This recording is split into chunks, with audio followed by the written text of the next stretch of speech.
Hi everyone, welcome back to the Fiat Diaries. It's been a few days since I posted, but hello, I'm Jennifer. Nice to meet you if this is your first time at the channel. If not, welcome back. I am fighting a little bit of a cold, so I mean it's mostly gone. It's just like, you know, when your voice is kind of like still inflicted and it sounds like you have a cold. That's where I'm at right now. But today I'm going to be filming a very interesting video, and it's going to be titled, "Why have you done this, God?" I feel like this is a very common question for humans to have towards God. Why have you done this, God? And I've had many moments in my life like that. I have them sometimes like weekly, maybe daily, major ones sometimes as well. If you watched my last video, you would have heard about the sickness I have. That was obviously in the midst of like so much suffering, and the things that I'm going through right now. It makes me feel like, why God? Like, why am I going through this? In high school, I had an experience where I was just blaming God, and I thought I was a mistake basically. The way that I felt and the way I acted, and I was like, why God? Like, why was I created like this? Why have you done this? And so we all have experiences like that. Why, God? Why have you done this? Why am I like this? Why is this happening to me? We all have those kind of experiences. And as I said, it's a very human response to suffering. So many people have suffered and they've been like, God, why have you done this? So it's a very valid human response. But I feel like today I'm not here to give you this like theological answer about why God allows suffering or why God has done this or like that kind of thing. I was actually really scared to do this video when I got the title concept. I was like, what am I going to talk about? Like, I don't know if I could fully ever encapsulate the answer to this question, which I probably couldn't, about why God allows suffering or why God have you done this. But what I actually feel like God and Jesus are calling me to do today is to actually, I guess, show you the heart of Jesus. Show you how Jesus truly feels about you. Because there are many things that come up in life, but Jesus is there. And as I was praying for the concept of this video, something I like to do sometimes is listen to worship music. And I was listening to worship music, just closing my eyes and lying there and waiting for the voice of the Lord and what he was saying. But he filled me with a feeling, which I equated to him. And it was just this feeling of feeling Jesus's heart.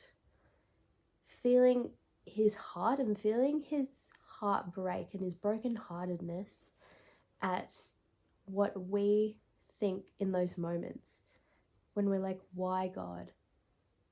I just felt his heart breaking, being like longing that we would see him, that we would see him where we are in those moments.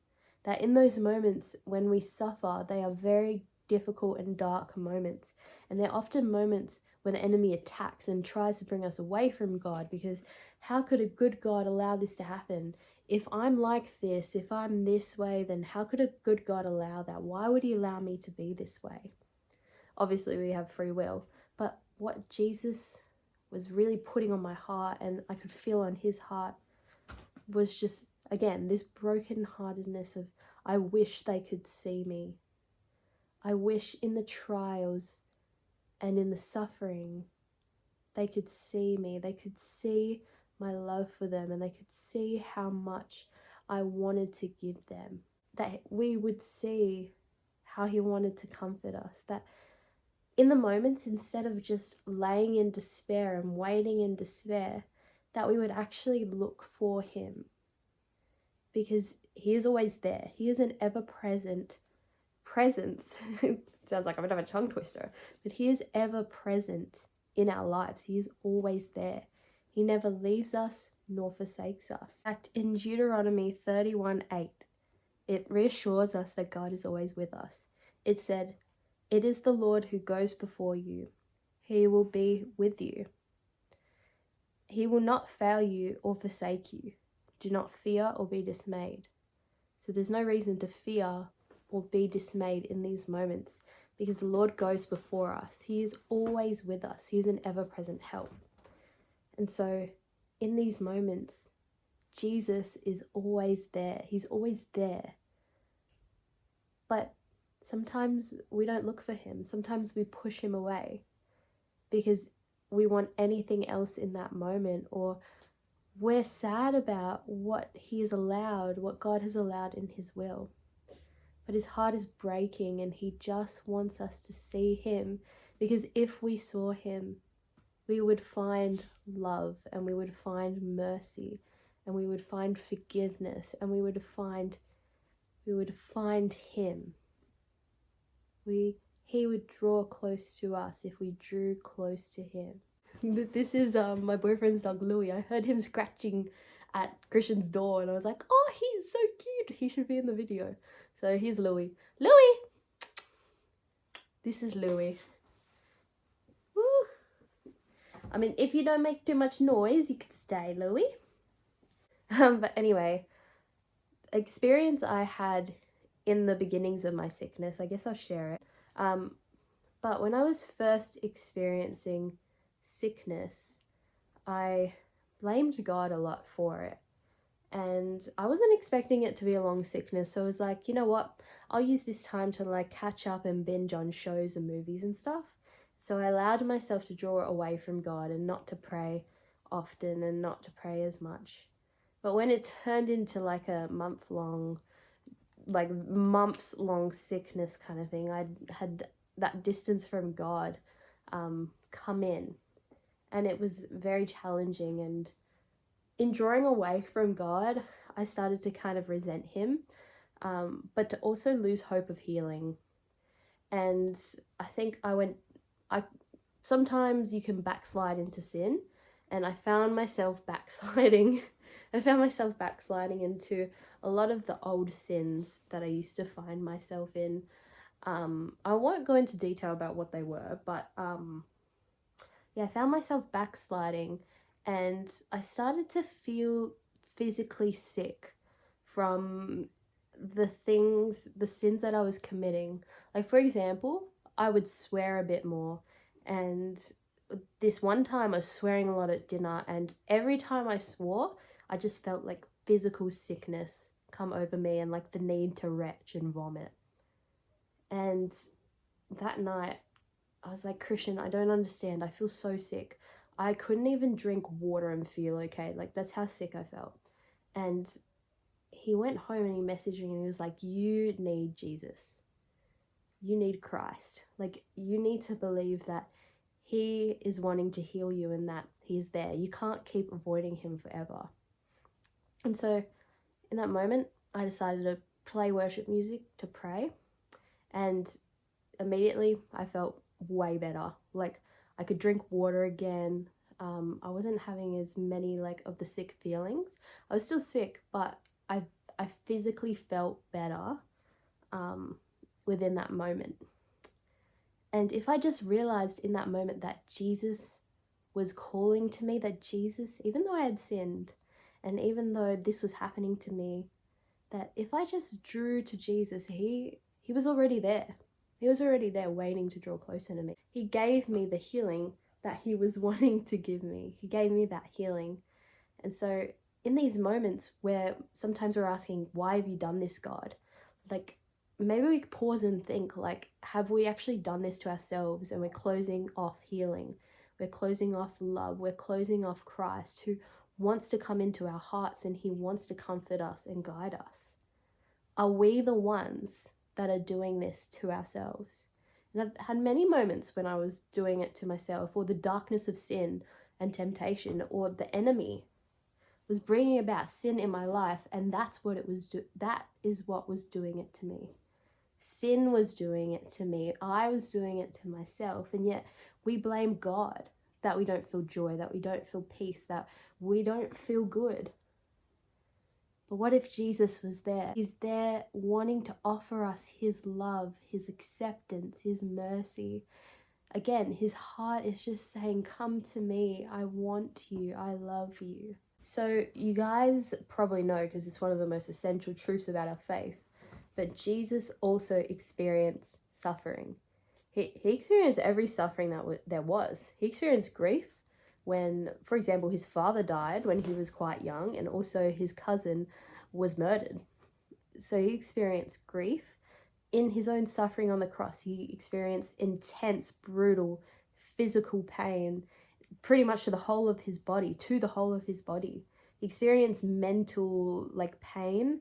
He experienced what it was like to be bullied and alienated from society and just ridiculed constantly. Jesus experienced every abuse, every type of pain, more than we, like me and you, could ever experience. He experienced every single bit of pain.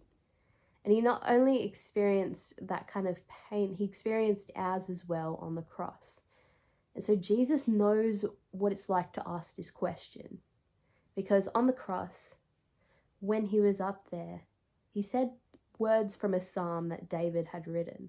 He entered that experience that David and all of us humans have felt before, when he said, my God, why have you forsaken me?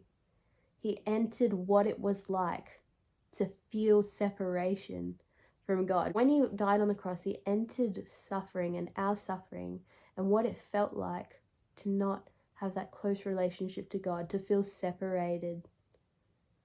And so we have a God who knows how to identify with that question, a God that knows what exactly it feels like to feel like you've been ripped away from God, to experience something and be like, God, where are you? Jesus knows exactly what that is like. In Hebrews, the book of Hebrews in the New Testament, it talks about Jesus, the great high priest, who has been through all the suffering that we have been through. And in Hebrews 4, we'll go from verse 15 to 16, it says, for we have not a high priest who is unable to sympathize with our weaknesses, but one who in every respect has been tempted as we are, yet without sinning. So yeah, he's been tempted like we have to sin, but he never did. It says, let us then with confidence draw near to the throne of grace, that we may receive mercy and find God's grace to help in time of need. And so, again, this is who we have. We have a God, we have Jesus who came down and was tempted in every single way. And that also means that during his suffering, of course, because he was tempted in every single way, he was tempted to give up. He was tempted to commit every sin, but yet he held firm. He held firm for us, out of love for us. And he's saying that because he has experienced everything, he knows what it's like. He knows what it's like. And so we who are weak, who have fallen into sin, we can come to him because he understands. He's not this far off guy being like, well, you did this, I don't understand what that's like, but still I have no sympathy for you.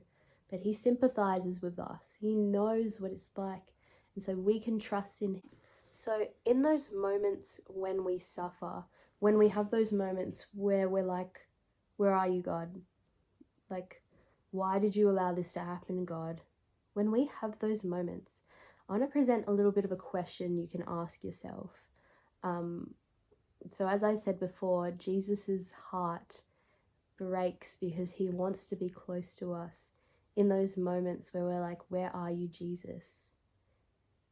He wants us to truly search for him and find him because we will find love and grace and mercy. Just as it says in that verse, it says to come to the throne of grace, because even though we have been tempted like him, and obviously he didn't fall into the temptation, like he is willing to give us that grace and that mercy. And so, yeah, his heart breaks because we won't come to him. We won't draw closer to him. So I want you to think about when you're in these moments of suffering, where do you think Jesus is? what do you think Jesus is doing in these moments? Like, when you're suffering, is he like, yes? Let's say Jen. Okay, yes, Jen sinned. I'm so glad I can get revenge on her in this way. Like, she'll feel so horrible and I'll get some revenge and I'll feel good. Is Jesus going to be like that? Is he going to be so angry he's like, yes, she deserves that? No, that's not the heart of Jesus. In suffering, in everything, Jesus is wanting to draw closer to us. He is actually saying, I love her so much. I know how hard this is and I just want to be there with her. I just want her to see me for who I am, to see me for what I am giving to her. I gave her love on the cross and I want to continue to pour out that love on her. So when you're in that suffering, picture Jesus and ask yourself, what is he doing right now? What is he feeling? Where is he? What does he want to give me? And sometimes it can be hard because you feel like you're in darkness, like it's radio silent when you're suffering. But really, anyway, just draw closer to him. Do all the things you know that he would want you to, where you would find him. Go to mass, pray the rosary, ask for his mother to pray for you, receive the sacraments, do all these things. Allow his grace to continue to fill you again. Or if you can't hear him, because there are many saints who over a period of time have experienced that, like the dark night of the soul. Saint Mother Teresa, she couldn't hear God for years and she was like, well, what have I done? And she realized that suffering was actually like a grace from God, like her drawing into Jesus' suffering, which gave her such great joy. So yeah, God would fill you also with the grace that you need for tough situations. Just how he filled Mother Teresa with that joy and that grace, that even though she suffered, even though she didn't hear personally what God was saying to her, that he was still there and he was all around her, giving her the graces she needed. But in your suffering, imagine, where is God? Where is Jesus and what is he offering to you? So I was reflecting on this video today. I just felt like God really wanted to say the words to you that he loves you endlessly. He also wanted to say that you are a priceless treasure to him, that you are a priceless treasure to him, and he's seen everything that's happened to you, fair and unfair, and he's willing to help you. He sacrificed his life for you, and he loves you. So when we ask the question, why have you allowed this, God? Why is this happening to me? Let us stop for a moment and actually draw closer to Jesus and actually try to answer that question. Where is God? Where is Jesus? What is he saying? How is he pouring out his love for you? Thank you so much for joining on the Fiat Diaries. You guys are much appreciated. This video was definitely very different than I pictured it. But I'm really appreciative you guys stuck around. Yeah, God's goodness is ever present. He's always there for you. If you're suffering, draw closer to him because he's always willing to offer you love. And though something might be hard and it might be hard to accept at first what you're going through, draw near to God and he will give you the grace and the joy that you need. God bless.